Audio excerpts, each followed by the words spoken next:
नमस्कार किसान साथियों, स्वागत है आप सभी का एक बार फिर से मालवा की खेती यूट्यूब चैनल पे। किसान साथियों, अभी आप अपनी लहसुन की फसल में देख पा रहे होंगे कि लहसुन के फटने की बहुत ज़्यादा समस्या आ रही है। यानी कि लहसुन की जो कलियां हैं वो अंकुरित होने लगी हैं और ज़मीन से बाहर निकलने लगी हैं। पौधा का तना भी पूरा फटा हुआ सा दिख रहा है। तो ये समस्या सामान्यतः जो लेट वेराइटियाँ हैं उनमें आती है। लेकिन इस बार किसान साथियों, यह रोग या बीमारी या ये जो भी है, ये देसी लहसुन की वैरायटियों में भी ये समस्या देखने को मिल रही है। तो इसका सबसे बड़ा रीज़न तो किसान साथियों मौसम को कहेंगे, क्योंकि हमने सभी कुछ लिमिट में यूज़ किया, उसके बावजूद भी ये समस्या देखने को मिल रही है। हो सकता है आपने पीजीआर का भी यूज़ किया हो या बोरोन 0050 आपने सभी का प्रयोग कर लिया है, लेकिन उसके बाद भी ये समस्या आपको देखने को मिल रही होगी। तो किसान साथियों, सबसे बड़ा रीज़न तो मैंने आपको बता दिया है कि क्लाइमेट ही ऐसा है इसकी बार कि तरह तरह के रोग तरह तरह के फसलों में देखने को मिल रहे हैं। काफ़ी ज़्यादा फसलों में वायरस का भी अटैक हो चुका है और कुल मिलाकर देखें तो हर प्रकार की फसल पे नुकसान देखने को मिल रहा है। लहसुन अफीम भी इसमें अछूता नहीं रहा है। किसान साथियों, यदि आपकी फसल में भी इस प्रकार के लक्षण दिख रहे हैं, तो यदि आपने पीजीआर या 0050 बोरोन का प्रयोग नहीं किया तो इनका प्रयोग आप अंतिम स्टेज में कर सकते हैं। और यदि आपने इनका प्रयोग कर लिया है और फिर भी ये समस्या देखने को मिल रही है, तो ज़्यादा कुछ करना नहीं है किसान साथियों, क्योंकि जो प्रोसेस होता है इस रोग को फैलने का वो हो चुका है। और आपकी लहसुन में अब आप इसको देख पा रहे होंगे, तो आप केवल सिंचाई पे कंट्रोल रखें।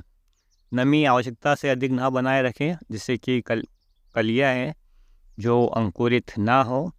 और यदि आपने पीजीआर का प्रयोग नहीं किया है तो 120 दिन की फसल तक आप जो डोरमिन नाम का एक मार्केट में प्रोडक्ट मिलता है माइक्रो केमिकल्स का, वो ले सकते हैं और इसका स्प्रे करेंगे तो किसान साथियों आपकी जो फसल है डोरमेंसी अवस्था में चली जाएगी, यानी उसके जो अंकुरण की प्रक्रिया है वो सुस्त पड़ जाएगी, जिससे ये अंकुरण होने वाली समस्या वहीं पर रुक जाएगी। जिन पौधों में यह रोग हो चुका है उनमें तो कोई फ़ायदा देखने को नहीं मिलेगा, लेकिन जिन पौधों में ये होने की संभावना है उन पौधों में यह रुक जाएगी। तो आप उसका प्रयोग कर सकते हैं। पिछले वीडियो में भी मैंने आपको उसके बारे में बताया था।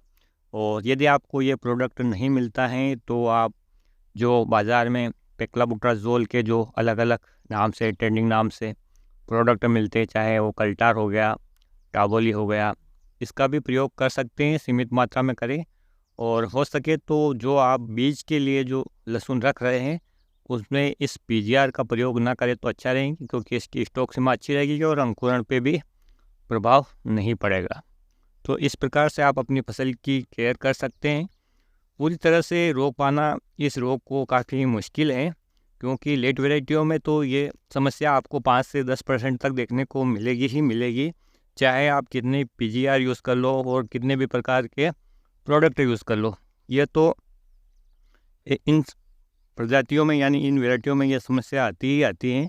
लेकिन अब जो देसी वेराइटियों में भी इस प्रकार की समस्याएं देखने को मिल रही हैं, तो ये बड़े दुख की बात है किसान साथियों।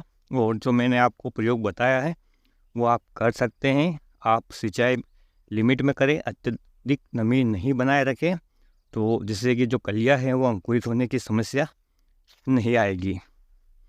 तो किसान साथियों, यदि आपने किसी भी प्रकार से इस फूटने वाली समस्या को कंट्रोल किया है, किस प्रोडक्ट से किया है और वो कंट्रोल हो चुकी हैं, तो आप अन्य किसान भाइयों के हित में कमेंट करके बता सकते हैं कि कैसे आपने क्या प्रयोग किया और उसको आपको कितना रिजल्ट मिला। तो उम्मीद करता हूँ कि ये जानकारी आपको पसंद आएगी।